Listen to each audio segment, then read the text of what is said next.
සත්‍යයෙන්ම කාන්තාවක් ශක්තිමත්.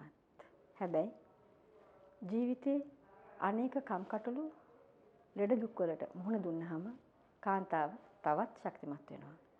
අද සෞභාග්‍ය නාලිකාවේ අහන්න වැඩසටහනින් අපි ඔබට හඳුන්වා දෙන්නේ එවැනි කාන්තාවක්. සම නිර්මාතෘ අධ්‍යක්ෂිකා ලංකා ටැලන්ට්ස් ලංකා ඇකඩමි සහ අධ්‍යක්ෂිකා tutor.lk සම්මානි වර්ණකුලසූරිය. අයිබෝවන්. සම්මානි කොහොමද මේ දවස්වල ජීවිතය ගෙවෙන්නේ? මේ දවස්වල ඇත්තටම හැමෝම කොරෝනා ගැන කතා කරගෙන ඉඳන් මම තාපුව කොරෝනා ගැන කතා කරන්න යන්නේ. හැබැයි මම හිතන්නේ ජීවිතේ හොඳින් ගෙවෙනවා. ඔෆිස් එකේ වැඩයි ගෙදර වැඩ කටයුතු දෙකම ගෙවිගෙන යනවා. සම්මානි මම ආසයි අගෙන් අහන්න මේ ඔයාගේ වෘත්තීය ජීවිතය මට මුණ ගැහෙන වෙලාවේ ඔබ වෘත්තීය කරගෙන හිටිය කෙනෙක්. ඉතින් ඔබේ වෘත්තීය ජීවිතයට එනකල් ඔබ කොහොමද ඔබගේ ජීවිතය ගෙවුනේ? ඒක මම හිතන්නේ ඒ ප්‍රශ්නෙට මට ඔයාලට හොඳ උත්තරයක් දෙන්න පුළුවන් වෙයි. මොකද මම හිතන්නේ ඒකට කවුරුත් බලාපොරොත්තු වෙන්නේ නැති විදිහ උත්තරයකුත් දෙන්න පුළුවන් වෙයි. මොකද ඇත්තටම මම පළවෙනි පාරට විදේශගත වුණේ මම ග්‍රේඩ් 4 ඉන්නකොට. එතකොට මගේ පියා ඒ දවස්වල මිඩල් ඊස්ට් වල තමයි රස්සාව හම්බෙලා. ඊට පස්සේ අපි එහෙ ගියා. හැබැයි මම ග්‍රේඩ් 4 එකේ ඉඳලා ගියාට ඒ දවස්වල මට ඇත්තටම ඉංග්‍රීසි භාෂාව එච්චර බැහැ. අවංකවම කිව්වොත් අර what is your name කිව්වහම my name is කියලා පටන් අරන් නම කියන දැනගෙන හිටියා මිසක් එතනින් එහාට මට ඇත්තටම ඉංග්‍රීසි භාෂාව කතා කරන්න ලොකු හැකියාවක් තිබුණේ නැහැ. ඉතින් එතකොට අර පිටරටකට ගිහිල්ලා ඉස්සෙල්ලාම ඉස්කෝලේට ඇඩ්මිෂන් වලට ගියාම එතකොට ඒගොල්ලෝ කෙලින්ම කිව්වා ඒ කියන්නේ මට ඉංග්‍රීසි බැරි හින්දා මාව ආපහු ග්‍රේඩ් 2ක් විතර පල්ලෙහාන් දාන්න වෙනවා කියලා. මොකද මට ඒ භාෂාව දන්නේ නැතුව ඒ පන්ති අදාළ පන්ති ඉඳන් මට අධ්‍යාපනය කරන්න බැරි හින්දා. හැබැයි එතකොට ඇත්තටම මගේ අම්මා ගොඩක් ධෛර්යවන්ත කෙනෙක්. අම්මා කිව්වා නෑ කමක් නෑ ඔයා ඉන්නේ ග්‍රේඩ්ස් දෙකක් පල්ලෙහාන් උනත් පුතේ කමක් නෑ යන්න මම ඔයාලට ගෙදරින් ඉඳන් ඉංග්‍රීසි උගන්වන්නම් කියලා. ඇත්තටම මේ වගේම අම්මා මාත් එක්ක කතා කරලා මට ඉංග්‍රීසි කතා කරන්න අම්මා ඉගෙනුවා. අම්මයි තාත්තයි දෙන්නම. හැබැයි එහෙම පටන් ගත්ත ජීවිතේ මම ඊට පස්සේ මගේ ලොකුම ආශාවක් තිබුණේ වෛද්‍යවරියක් වෙන්න. ඉතින් මම ඇත්තටම අධ්‍යාපනය ලැබුවෙත් ලංකාවේ නෙමෙයි. කියන්නේ මම O level දක්වාම ඉගෙන ගත්තේ පිටරට. ඊට පස්සේ අර මට ලංකාවේ වෛද්‍ය විද්‍යාලයට යන්න තිබිච්ච ආශාව හින්දාම මම ලංකාවට එනවා මේ A level කරන්න. හැබැයි ඉතින් ඔයාලා දන්න අද ડોක්ටර් කෙනෙක් නෙමෙයි. ජීවිතේ අපි නොහිතන විදිහට වෙනස්කම් වෙනවා. හැබැයි වෛද්‍යවරියෙක් නොවුනට මම හිතන්නේ අද මම ඉන්න තැන ගැන ගොඩක් සන්තෝෂ වෙනවා.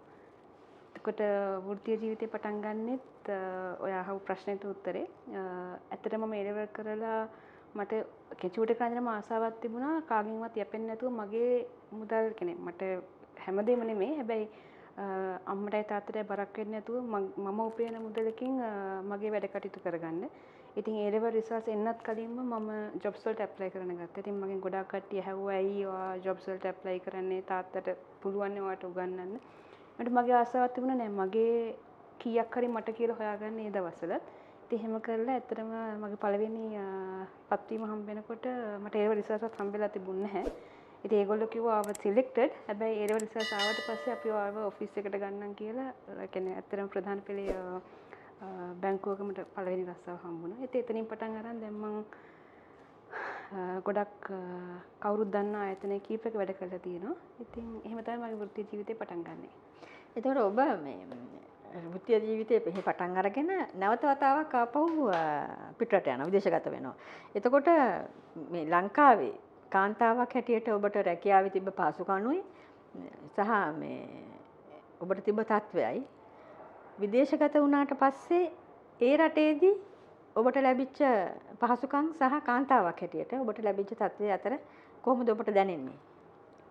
ඇත්තටම මේක මගේ පෞද්ගලික අත්දැකීම ඔස්සේ මම ඔයාලට දෙන උත්තරයක්. එතකොට දැන් විදේශගත වෙලා රැකියාව කරන අවස්ථාවේ ඇත්තටම එහෙ ලේඩි කෙනෙක්ට කියනකොට ටිකක් ප්‍රමුඛත්වයක් දෙනවා. මොකද ඒගොල්ලෝ අර කාන්තාවකගේ කියන්නේ වෙල්ෆෙයාර් එක ගැන දැන් අපි බැංකුවකට ගියත් අපි මොකක් හරි ගවර්න්මන්ට් ඕගනයිසේෂන් එකකට ගියත් එහෙම නැත්නම් මොකක් හරි අපේ වැඩක් කරගන්න ගියොත් ඒ කියන්නේ ඒ රටවල වෙනම queue එකක් පවා තියෙනවා කාන්තාවන්ට පමණක්. ඒ කියන්නේ දැන් කවදාවත් කාන්තාවක් වයි අර පිරිමි කට්ටියව එකම queue එකේ හිටගෙන එහෙම නැහැ. ඒගොල්ලන්ට ප්‍රමුඛත්වයක් දෙනවා. දැන් රස්සාව කරන තැන වුණත් කාන්තාව කියන එකට ටිකක් සැලකිල්ලක් හම්බ වෙනවා. මොකද ඒගොල්ලෝ සමහරවිට මම වැඩ කරලා තියෙන්නේ ගොඩක් මැද පෙරදිග රටවල් වල. කියන්නේ ඒ රටවල තිබුණු කම්පැනිස් වල සමහරවිට ඒගොල්ලන්ගේ සංස්කෘතියත් එක්කම එන ගරු කිරීමක් වෙන්න පුළුවන්. මම අර දකින ලොකුම වෙනස තමයි ලංකාවේදී අපි කාවද දන්නේ අපි කාගේ කවුද කියන එක හරියට වැදගත් වෙනවා. ඒ කියන්නේ අපි දැන් තැනකට ගියාම කාවරි දන්නවා නම් හරි නැත්නම් අපි කාගේ හරි අපි කාට හරි මේ රිලේටඩ් නම් සාමාන්‍ය වැඩක් කරගන්න ලේසි. හැබැයි පිට රටකට ගියාම ඇත්තටම එහෙම එකක් නැහැ. ඒ කියන්නේ අපේ නමවත් අපි කාවද දන්නේ කියන එකටත් වැඩිය අපිට කියන්නේ අපිට ටැලන්ට් එකක් තියෙනවා නම් ඉස්සරහට යන තියෙන හැකියාව වැඩි කියලා මට හිතෙනවා. මම කියන්නේ නැහැ ලංකාවේ මේ කාන්තාවන්ට ප්‍රමුඛත්වයක් දෙන්නේ නැහැ කියලා. හැබැයි අර ලංකාවේ සමාජයෙන් ඒක මම හිතන්නේ කාන්තාවන්ට සහ මේ පිරිමින්ට දෙගොල්ලන්ටම මේ ඒක මම හිතන්නේ කොමන්. මොකද හැමතිස්සෙම කොතනට ගියත් කාවද දන්නේ මෙයා කාගේ කවුද නැත්තම් අපි තව කෙනෙක් අඳුරනවාද කියන එක මත අපිට ගොඩක් දේවල් කරගන්න පුළුවන්. හැබැයි පිටරටකදී ඊට වැඩිය ටිකක් තත්ත්ව වෙනස්. මම දැකපු වෙනස ඕක තමයි. සාමාන්‍ය දැන් ඔබ පිටරට ඉන්න කාලය ඇතුළත ඔබ ජීවිතේ නොහිතු දෙයකට මුහුණ දෙනවා. පොඩ්ඩක් ඒ ගැන කතා කරමුද? හරි. අපි කතා කරමු. මම හිතන්නේ මීට අවුරුද්දකට කලින් ඇත්තටම මම කැන්සර් රෝගියෙක් වශයෙන් මම ඩයග්නෝස් කරා. ඒක ඇත්තටම මගේ ජීවිතේ මම හිතන්නේ ලොකු ටර්නින් පොයින්ට් එකක්. ඇත්තටම කිව්වොත් මොකද හරියටම මගේ චූටි දුවගේ උපන්දිනේ දවසේ තමයි මේ දොස්තර මට කතා කරලා කිව්වේ ඔයා ඉන්නේ කියන්නේ ස්ටේජ් 4 ඇත්තටම මම හොයාගන්නකොට අවසාන අදියරේ ඉන්නේ. ඒ කියන්නේ මට තව ජීවත් වෙන්න කලුත් ඒ කියන්නේ එයාටත් විශ්වාසයක් තියන්න බෑ කියලා කිව්වා. මට හොඳ වෙයිද එහෙම නැත්තම් මම ඒ කියන්නේ ගොඩක් අමාරු වේද කියලා එයාට ෂුවර් නැහැ කිව්වා.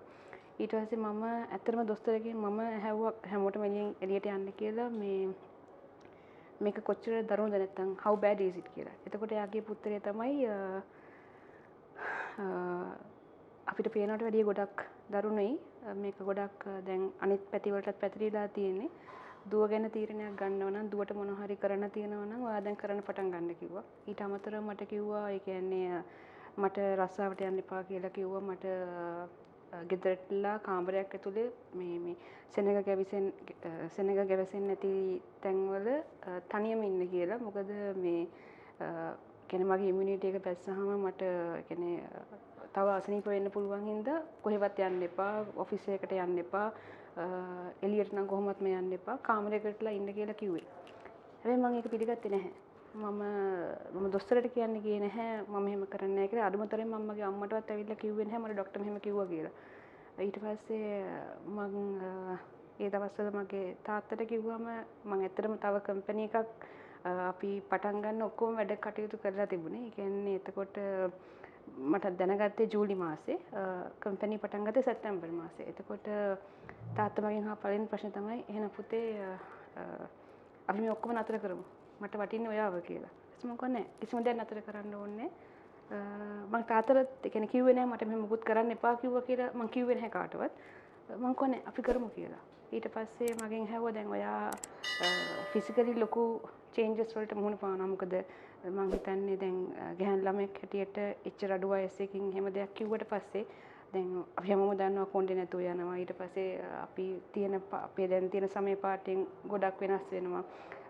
ඇඟ වීක් වෙනවා, කෙට්ටු වෙනවා, ගොඩක් දේවල් වෙනවා. එතකොට ඒවත් එක්ක කම්පැනි එකක් ස්ටාර්ට් කරලා අන්ති ස්පෙෂලි මේක මේ ගොඩක් පබ්ලික් එකත් එක්ක අපිට එදිනදා මේ ගැටෙන්න තියෙන කම්පැනි එකක්. එතකොට එහෙම එකද කොහොමද කරන්නේ කියලා මගෙන් තාත්තා ඇහුවා. ඊට මම තාත්තට කිව්වා නෑ තාත්තා අපිට කරන්න පුළුවන් කියලා. ඊට පස්සේ මට කොහොම හරි සත්කමකුත් කරන්න වුණා. ඒතකොට සත්කම කරන්න දවස් 2කට කලින් මම කිව්වා තාත්තේ මම ඔපරේෂන් එකට යන්න කලින් මට කම්පැනි රිලීස් අපිට මට මේක මේ ලොන්ච් කරන්න ඕනේ කියලා. ඊට තාත්තා හැවුවා මගෙන් ෂුවර්ද කියලා. ඔව් sure. by hook or by crook we had to release it on this day and then we launched it. ඉතින් මම හිතන්නේ ඒක මගේ ජීවිතේ මම ලැබපු ලොකු ජයග්‍රහණයක්. ඊට පස්සේ එහෙම කළා මම මගේ ස්ටාෆ්ලට කිව්වා මම හෙට යනවා ඔපරේෂන් එකට. මම දන්නේ නැහැ මට කොච්චර දවසකින් ආපහු එන්න පුළුවන් වෙයිද කියලා. හැබැයි මම ඔයාලා ඕන වෙලාවක මට කතා කරන්න මම ඉන්නවා ඔයාලත් එක්ක කියලා. ඔපරේෂන් එක කරලා මම හිතන්නේ දවස් 10කටත් කලින් මම අපෝ ඔෆිස් එකට ආවා. ඇත්තටම මේ එනකොටත් මගේ බැන්ඩේජස් ගලවලා තිබුණේ නැහැ. මොකද්ද මම ඇවිල්ලා සමහරලාට තාම අර ඒකට හයි කරපු මම දන්නේ ඒකට මෙඩිකල් ටර්ම්ස් වලින් මොකද්ද කියන්නේ කියලා බට් ඒවත් එක්කත් මම ඔෆිස් එකට ආවා. හැබැයි මගේ කියන්නේ ස්ටාෆ්ටත් සෑහෙන සපෝට් එකක් දුන්නා. ඒ හැමෝම මගේ සමහර කට්ටිය හැව්වා ඇයි ඔෆිස් එන්නේ? ඇයි එන්නේ? කොණ්ඩෙත් නැහැ, කෙට්ටු කියන්නේ ඇඟට ශක්තියකුත් නැහැ, කන්නත් බෑ. ඇයි ඉතින් එන්නේ කියලා. ඉතින් මං කිව්වා නැහැ මේකෙන් තමයි මම තෘප්තියක් ලබන්නේ. මේකෙන් තමයි මම සමහරට බලාපොරොත්තුවක් ඇති කරගන්නේ. මම කියන්නේ මේ මිනිස්සෙක් සල්ලි පස්සේ යන්න ඕනේ කියලා. හැබැයි හැමෝටම ජීවත් වෙන්න බලාපොරොත්තුවක් තියෙන්න ඕනේ. හැමෝටම තමුන් වෙනුවෙන් ගෝල් එකක් තියෙන්න ඕනේ. ඉතින් මට ගෝල් එකක් තිබුණා මේ කම්පැනි මම කරනවා මේකේ මම අවෝඩ් එකකුත් දිනනවා කියලා. ඒ වගේම ඇත්තටම මේ පහුගිය මාසේ අපි අවෝඩ් එකකුත් දෙන්නා මේ ඒ කම්පැනි එක දෙන්න අපි බෙස්ට් වෙබ් අවෝඩ් එක දෙන්න ලංකාවෙම. ඉතින් මම කියන්නේ ඒක මේ ලොකු ජයග්‍රහණයක් කියලා. හැබැයි ඒ වෙලාවේ මම මුණ දුන්නු ඒ ගැටුම්ත් එක්ක මම හිතන්නේ ඒක ලොකු ජයග්‍රහණයක්. සාමාන්‍ය දැන් ජීවිතේ හොඳට ගලාගෙන ගිය වෙලාවක තමයි ඔයාට මේ අසනීපේ තියෙනවා කියලා ඔයාට ડોක්ටර් කිව්වේ. මුලින්ම මෙහෙම එකක් තියෙනවා කියලා අඳුනාගත්ත දවසේ ඔයාට මොනවද හිතුනේ? ඒ කියන්නේ ඒක මම කොහෙත්ම බලාපොරොත්තු වෙච්ච නැති වෙලාවක ඇත්තටම එදා මගේ දුවගේ උපන්දිනේ කියන්නේ අපි උපන්දිනේ සමරනකොට තමයි මට ડોක්ටර් කතා කරේ. කතා කරලා මට දැන් මෙන්න කිව්වා. ඉතින් මම ડોක්ටර්ට කිව්වා අද නම් බෑ ડોක්ටර් අද මගේ දුවගේ බර්ත්ඩේ පාටි එක මේ මට අද එන්න විදියක් නැහැ කියලා. ඊට පස්සේ ආමට කිව්වා සම්මානේ this is serious we need to meet as soon as possible. ඊට පස්සේ මම ඇත්තටම අම්මත් එක්ක රණ්ඩු වුණා. මේ ඇයි මං අදම යන්න ඕනේ? ඕක හෙටත් ගිහලා බලන්න පුළුවන්. ඊට පස්සේ අම්මා කිව්වා නෑ පුතේ අපි අද යන් කියලා. අම්මත් එක්ක තමයි මං ගියේ. ඉතින් ඒ ගිහිල්ලා එහෙම කිව්වට පස්සේ ඇත්තටම මම හිතන්නේ මම ඒ වෙලාවේ මම නිකන් හිරිවැටුණා වගේ. ඒ කියන්නේ මට හිතා ගන්න බැරුව ගියා. මගේ ජීවිතේ නිකන් අර උඩු යට කුරුණා වගේ. ඒ කියන්නේ කොහෙත්ම බලාපොරොත්තු වෙච්ච නැති දෙයක් තමයි මට අහන්න හම්බුනේ. ඊට පස්සේ මම ඒ වෙලාවේ මුකුත් අර අම්මා ඉස්සරහා මුකුත් ඇඟෙන්නේ නැහැ. හැබැයි මම පස්සේ ડોක්ටර්ට තනියම කතා කරලා මට හිතුණා ඇත්තටම ඒ වෙලාවේ මට හිතුණා මීට වඩා හොඳයි මම නිකන් ජීවිතය ඉවර කරගත්තා නම් එහෙම නැත්නම් සූසයිඩ් කරගත්තා නම් මට හොඳයි කියලා. මොකද මට මේ බුදේ ડોක්ටර් කිව්වා ඒ කියන්නේ මේ process එක ගොඩක් painful වගේ කොණ්ඩේ නැති වෙනවා, එහි බෙමි යනවා, ඔයාට කන්න බැරුව යනවා, ඔයාට මිනිස්සුන් ආශ්‍රය කරන්න බැරුව යනවා, රස්සාවක් කරන්න බැරුව යනවා, ඔයා මෙහෙම ඉන්න ඕනේ නැත්නම් ඔයාට හොඳ වෙන්නේ නැහැ. ඉතින් එහෙම කිව්වට පස්සේ මට ඇත්තටම හිතුණා නෑ මීට වඩා හොඳයි මම එහෙනම් මැරිලා ගියා නම් කියලා. ඇත්තටම කොටින්ම කිව්වොත් එහෙම හිතුණා. හැබැයි ඊට පස්සේ මට දැන් එළියට ආවට පස්සේ හිතුණා මං අද මෙහෙම ස්ට්‍රෝං වෙන්නේ මගේ අම්මා හින්දා. ඒතර මගේ දුවට මම නැතුව ගියොත් මගේ දුවට මොකද්ද වෙන්නේ කියලා. එතකොට මට හිතුණා නෑ මගේ දුව වෙනුවෙන් මගේ අම්මා තාත්තා වෙනුවෙන් මගේ සහෝදරයෝ වෙනුවෙන් මම ජීවත් වෙන්න ඕනේ කියලා. ඊට පස්සේ ට්‍රීට්මන්ට්ස් පටන් ගත්තා. සාමාන්‍යයෙන් දැන් පිළිකාවක් හැටියට අපි දැන් පාවිච්චි කරමු මේ අසනීපය. පිළිකාව හැදුනහම මේ කාන්තාවන්ගේ කොණ්ඩේ යනවා. එතකොට සාමාන්‍යයෙන් කාන්තාවට කොණ්ඩේ කියන්නේ කාන්තාවට ආභරණයක් කියලානේ ගොඩක් කට්ටිය හිතන්නේ. මොකද අපි වුණත් ආසයි අපිට කොණ්ඩේ ලස්සනට තියෙනවා නම් තමයි අපි ආසේ. ඒ කියන්නේ ඕන දෙයක් කරන්න පුළුවන් කොණ්ඩෙත් එක්ක. ඒතකොට කොණ්ඩේ යන්න පටන් ගත්තාම මම දැක්කා ඔයා වෙනස් විදිහකම උපක්‍රමයක් යෙදෙව්වා ඔයාගේ මේ කොණ්ඩේ නැති එක වහන්න. කොහොමද මේ වගේ දෙයක් ගැන හිතුනේ? මොකද්ද ඔබ කරපු දේ කියලා මම කැමතියි මේ පොඩ්ඩක් ඒ ගැන කතා කරන්න. ඔව් මම ඇත්තටම මුලින්ම මට හැමෝම කිව්වා විග් එකක් ගන්න. එහෙම නැත්නම් මොකක් හරි කියන්නේ තොප්පියක් හරි එහෙම දාලා ඔළුව වහගන්න කියලා. හැබැයි මට හිතුණා නෑ ඒක එහෙම කරන්න ඕනේ නෑ. මට මගේම ෆැෂන් එකක් පටන් ගන්න පුළුවන් කියලා. ඉතින් මම ඇත්තටම ඉන්ටර්නෙට් එකේ සර්ච් කරලා YouTube එකේ සර්ච් කරලා ඒ කියන්නේ ඇඳුමට ගැලපෙන විදිහේ ස්කාර්ෆ් එකක් අරගෙන ඒ පාටින් එක එක විදිහේ ස්ටයිල් වලට ස්කාර්ෆ් එක පාවිච්චි කරා. ඇත්තටම ඒක හැබැයි මම හිතන්නේ සුන්දර අත්දැකීමක් ඇත්තටම කිව්වොත්. මොකද ගොඩක් කට්ටිය හිතුවේ මම මේ නිකන් මේ ෆැෂන් මම හරි ෆැෂන් අයිකන් එකක් මේක මම මේ ෆැෂන් එක මුවාවෙන් කරන එකක් නැත්තම් සමහර කට්ටිය මගෙන් ඇහුවා මම මගේ ආගම මාරු කරලා මම වෙන ආගමක් වැළඳගත්තද කියලා සමහර කට්ටිය ඇහුවා. ඊට පස්සේ ඉතින් මම ඒ වෙලාවට එයාලා අහන ප්‍රශ්න වලට එක එක උත්තර දුන්නා. මොකද මම සමහර අයට කියන්න ගියෙත් නැහැ මට මෙහෙම මේ අසනීපයෙන් පෙළෙන හින්දා මම ස්කාර්ෆ් එකක් පාවිච්චි කරනවා කියලා. මොකද අපිට තව කෙනෙක්ගේ මූණේ මම හිතන්නේ හිනාවක් දෙන්න පුළුවන් නම් ඒක වටිනවා ගොඩක්. ඉතින් මාව දැක්ක සන්තෝෂ වෙච්ච කට්ටිය හිටියා. ලස්සනයි කියපු කට්ටිය හිටියා. ඉතින් මම ඉතින් ඒක දිගටම කරගෙන ගියා. ඒක මට ඕන නැහැ. ඒක දැන් ගොඩක් මම ට්‍රීට්මන්ට්ස් වලට යනකොට මම තව ගොඩක් කාන්තාවම දැක්කා. ඒ ක්ලිනික් එකේ හිටපු. ඉතින් සමහර කට්ටිය ගොඩාක් දුක් වෙනවා මේ කොණ්ඩේ නැතුව ගියාම එයාලගේ ලස්සන නැතුව යනවා නැත්තම් එයාලගේ ජීවිතේ කියන්නේ එයාලගේ තියෙන ලොකුම ප්‍රශ්නේ තමයි අර මම හිතන්නේ ඒක මම කට දොස් කියනවා නෙමෙයි. හැබැයි අර කොණ්ඩෙත් එක්ක තමයි මගේ ලස්සන එන්නේ කියන මානසිකත්වයේ ඒ ආකල්පේ ගොඩක් කට්ටිය ඉන්නවා. ඉතින් ඇත්තටම මම හිතන්නේ අපේ ලස්සන තියෙන්නේ අපේ හිතේ. අපි හිතන පතන විදිහේ මම කියන්නේ එහෙම කියලා අපි කැතට ඉන්න ඕනේ කියලා. හැබැයි අපේ ලස්සන එන්නේ අපේ තියෙන ආත්ම ශක්තිය සහ අපිට තියෙන මේ ආත්මඅභිමානය. ඉතින් එතකොට මම හිතන්නේ මට ඒගොල්ලන්ටත් පෙන්වන්න ඕන වුණා කොණ්ඩේ නැති වුණා කියලා දුක් වෙන්න ඕනේ නැහැ. අපිට තව තව දේවල් කරන්න පුළුවන්. අනිත් එක යම් කිසි විදියකින් තව කාට හරි ඉන්ස්පිරේෂන් එකක් හරි ස්ට්‍රෙන්ත් එකක් හරි වෙන්න පුළුවන් නම් මම හිතන්නේ මට ඒ ස්කාර්ෆ් එකෙන් ගොඩක් දේවල් කරන්න පුළුවන් වුණා. ඉතින් ඒ හින්දා මම ඇත්තට මේක මේ ෆැෂන් එකක් විදියට නෙමෙයි බට් ඒක මමත් සතුටු වුණා. මාව දකින අනිත් අයත් ඒකෙන් සතුටු වුණා. ඉතින් මම මේ හින්දා ඒක ඒ විදියටම තැන් වලට ඒ විදියට ගැලපෙන විදියට ඇඳා. සාමාන්‍ය. එතකොට දැන් මේ කාල සීමාව ඇතුළත ඒ කියන්නේ දැන් ඔබ මේ අසනීපයත් එක්ක සටන් කරන ඇත්තටම සටන් කරා කියලා කිව්වොත් හරි ඒ සටන් කරන කාලය ඇතුළත ඔබ මේ ව්‍යාපාර තුනක් පටන් ගත්තා. දැනටත් ඔබ මේ ව්‍යාපාරය දියුණු කරගෙන යනවා ඉස්සරහට. පොඩ්ඩක් හිතින් කියන්නකෝ මොකද්ද මේ ඔබ කරන ව්‍යාපාර කියලා. ඇත්තටම පළවෙනිම ව්‍යාපාරය තමයි ටිරෝඩට් එල්කේ කියන එක. ඒක ඇත්තටම මගේ පියාගේ කත් එකට කියන්නේ පියාගේ අයිඩියා එකක්.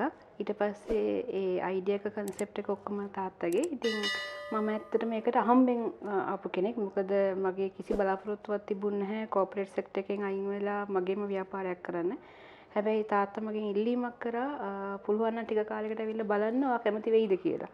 ඉතින් ඒ තාත්තගේ ඉල්ලීම පරිදි ඉතින් මම ඇවිල්ලා ඇත්තටම බැලුවා. ඒ කියන්නේ මගේ හැම දිගටම ඉන්න ආසාවක් තිබෙත් නැහැ බලාපොරොත්තුවක් තිබෙත් නැහැ. මොකද මම අවුරුදු 16ක් විතර වැඩ කරලාම තියෙන්නේ කෝපරේට් සෙක්ටර් එකේ. හැබැයි මම නොහිතපු විදිහට ඒකට මගේ හිත ගියා. මට අර මේ එතනින් මම හිතන්නේ සෙල්ෆ් එම්පවර්මන්ට් එකක් වගේ ආවා. මොකද එතකොට ඩිසිෂන්ස් ගන්නේ මම ඊට පස්සේ අලුත් අයිඩියාස් අපිට ඉම්ප්ලිමන්ට් කරන්න පුළුවන්. තව ප්‍රොජෙක්ට්ස් වලට යන්න පුළුවන්. ඉතින් ඊට පස්සේ පටන් ගත්ත ඔන්ලයින් এডুকেෂන් කියන කන්සෙප්ට් එක. ඒ දවස්වල ගොඩක් කට්ටිය ඒක ප්‍රශ්න කරා ඇයි මෙහෙම දෙයක් පටන් ගන්නෙ ලංකාවට මේක ගැලපෙන්නේ නැහැ කියලා. හැබැයි මම හිතන්නේ අද වෙනකොට හැමදේම ඔන්ලයින් බවට පරිවර්තනය වෙලා ඉවරයි. ඉතින් ඒත් එක්කම අනිත් එක තමයි ලංකා ටැලන්ට්ස්. ඒක HR රික්‍රූට්මන්ට් කන්සෙප්ට් එකකට යන එකක්. අනිත් එක ලංකා ඇකඩමි. ඒකත් ඔන්ලයින් এডুকেෂන් හරහා යන එකක්. ඉතින් ওই තුන තමයි කරගෙන ඉන්නේ. සාමාන්‍ය. පිළිකා රෝගයත් එක්ක සටන් වදින ඔබ වැනි කාන්තාවන්ට උද්‍යෝගිමත්ව ජීවත් වෙන්න ජීවිතේ යමක් කරන්න පුළුවන් කියලා හිතන්න ජීවිතේ පෙරදුන්නේ නැහැ කියලා හිතන්න පණිවිඩයක් දෙන්න පුළුවන්. ඔව් මම කියන කැමති ඒ අපි මොකක් හරි ලෙඩක් එක්ක සටන් කරා හෝ නොකරා අපි මුලින්ම මං හිතන්නේ කාන්තාවන් විදිහට අපි පුරුදු වෙලා ඉන්නවා අපිට වඩා හැමතිස්සෙම එක්කෝ අපේ ස්වාමි පුරුෂයාට එහෙමත් නැත්නම් අපේ දරුවන්ට එහෙමත් නැත්නම් පවුලේ අයට අපි අපේ හැමදේම දෙනවා අපි ගොඩාක් ආදරය කරනවා ගොඩාක් කැපකිරීම කරනවා ඒත් අපි ගැන හිතනවා හරි අඩුයි. අපි අපිට ආදරය කරනවා හරි අඩුයි. ඉතින් මම කියන්නේ මුලින්ම ඔබට ආදරය කරන්න අපි අපිට ආදරය කරන්න ඕනේ. අපිව ලස්සනට තියාගන්න. මම කියන්නේ මේ හැමෝම ෆැෂන් කරන්න කියලා. හැබැයි අපි අපිට ආදරය කරන්න ඕනේ. අනිත් එක අපිට කියලා අනන්‍යතාවයක් තියෙන්න ඕනේ. අපිට කියලා අපේම ගෝල් එකක් තියෙන්න ඕනේ. මම එතකොට අපි දරුවන්ට අපි ස්වාමි පුරුෂයාට අපේ පවුලට ආදරය කරන් ඒගොල්ලන්ගේ ගෝල් එක කරා යන්න උදව් කරනවා වගේම අපි වෙනුවෙනුත් ඉන්වෙස්ට්මන්ට් එකක් කරන්න ඕනේ. ඒ කියන්නේ අපි ඇට්ලීස්ට් ඒ කියන්නේ දවසකට විනාඩි 15ක්වත් අපි තියාගන්න ඕනේ අපි වෙනුවෙන්. අනිත් ඒක ගොඩාක් වටිනවා. මොකද මොකක් හරි හදිසියක් වුණාම අපිට අපේ පර්සනල් ගෝල් එකක් නැත්තම් සමහරවිට අපිට බලාපොරොත්තුවක් නැතුව යනවා ජීවිතේ ඉස්සරහට අරන් යන්න. ඉතින් ඒක හරි වටිනවා. මේ ඒ කියන්නේ ළමයින්ගේ ටාගට්ස් තියෙන්න පුළුවන්, හස්බන්ඩ්ගේ ටාගට්ස් තියෙන්න පුළුවන්, ෆැමිලි එකේ ටාගට්ස් තියෙන්න පුළුවන්. හැබැයි අපිට ඉන්ඩිවිජුවලි අපේ ටාගට් එකකුත් තියෙන්න ඕනේ. මොකද එහෙම නැත්තම් ගොඩක් වෙලාවට අපි මේ වගේ ලෙඩක් හැදිච්ච වෙලාවක අපි සමහරට දැන් අනිත් අයට පුළුවන් බෙහෙත් කරන්න, තව සල්ලි වලින් උදව් කරන්න පුළුවන්. ඒ වුණාට මෙතන තියෙන ලොකුම ස්ට්‍රෙන්ත් එක එන්නේ අපේ තියෙන සෙල්ෆ් කරේජ් එකේ. කියන්නේ කොච්චර බෙහෙත් කරත් අපිට හිතෙන් ෆයිට් කරන්න ඕනේ නැත්තම් ඒ බෙහෙත් වැඩ කරන්නේ නැහැ. ස්පෙෂලි කැන්සර් වගේ ලෙඩකට ගොඩාක් අපේ මානසික මට්ටම බලපානවා. ඒ කියන්නේ අපි මානසිකව ගිව් අප් කරොත් මම දන්න කට්ටිය ඉන්නවා. ඒ කියන්නේ අද සමහරට අපි අත ජීවතුන් අතර නැහැ. සමහර කට්ටිය ඇත්තටම මට වැඩිය මගේ තරම් දරුණු තත්ත්වෙ නොහිටපු කට්ටියත් අද සමහරලාට එයාලගේ ජීවිතය අවසන් වෙලා තියෙනවා. ඉතින් මං හිතන්නේ මම ගොඩක් එක පැත්තකින් ගොඩක් වාසනාවන්තයි. අනිත් පැත්තෙන් මට ගොඩක් උදව් කරන්න ගොඩක් කට්ටිය හිටියා. හැබැයි ඒ ඔක්කොටම වැඩිය අපි හිතින් ශක්තිමත් වෙන්න ඕනේ. අපිට අපි ගැන විශ්වාසයක් තියෙන්න ඕනේ. ඒ කියන්නේ මට මං ගැන විශ්වාසයක් නැත්තම් කොච්චර බෙහෙත් කරත් කොච්චර සැපහසුකම් තිබුණත් අපිට ඉස්සරහට යන්න බෑ. එතකොට අපි අපිට ආදරය කළා, අපි ගැන විශ්වාසයක් ඇති කරගෙන මට පුළුවන් කියන සංකල්පේ ධනාත්මකව බලන්න මං හිතනවා පුරුදු වෙන්න ඕනේ. ඒකෙන් ගොඩාක් දේවල් වෙනස් කරන්න පුළුවන්.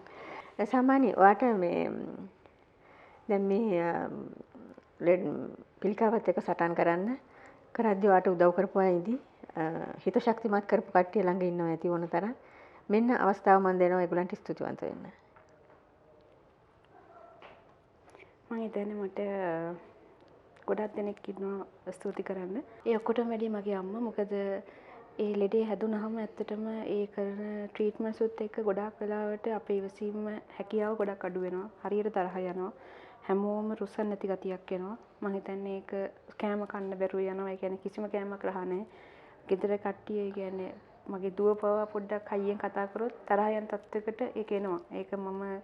ඒක ඒ වෙලාවට මම ඒක හරි කියන්නේ. හැබැයි ඒ වෙලාවේ කරන ට්‍රීට්මන්ට්ස් උයි, ඒ ගන්න ඩ්‍රග්ස් උයි, ඒ බෙහෙතුත් එක්ක ඒකට يعني ඒ පුද්ගලයාට වඩා එයත් එක්ක ඉන්න කට්ටියට ලොකු ඉවසීමක් තියෙන්න ඕනේ. මොකද ඒ වෙලාවේ තරහ යනවා, කෑ ගහනවා. ඉතින් ඇත්තටම මගේ අම්මා ලොකු කැපකිරීමක් කරා මං වෙනුවෙන්.